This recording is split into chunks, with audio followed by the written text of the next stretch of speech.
Hello folks, I'm L.A. Little and this is today's short take. Gold bullion is a very tough market to be in with a strong dollar, and the dollar just keeps gaining strength.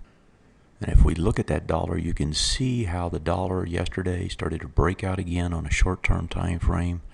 If you pull it over, you look at it on a weekly time frame, you have the same sort of scenario. It's over the swing point highs, going for the last one up there. And on a monthly, the dollar is actually kind of a flag formation if you're doing classical TA, holding up here at the highs, so you get a big push up, consolidation, and then the question is will it continue that trend? And more than likely it will. Everything so far seems to suggest that. If you look at gold itself, gold of course just getting hammered yesterday, breaks down, gets up underneath the last low, volume expands. So there's two ways to read this. One is good in that you're blowing out the weaker holders that are still hanging on. The bad news, of course, is that you're breaking swing point lows. Now it's a weekly time frame here I'm looking at.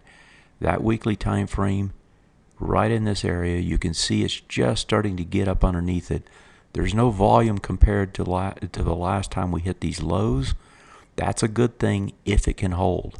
So in other words, what you want to see happen here, you want to see this tested, get underneath it, and then get back over it and stay over it by the end of the week. If it does that, gold potentially has put in some sort of a double bottom and can get some sort of a move back to the upside. How's it going to do it with dollar so strong?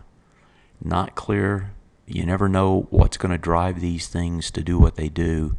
But right now, technically, from a neoclassical standpoint, gold is at a point where it could put in a double bottom, and I'd be watching it carefully as a result this week.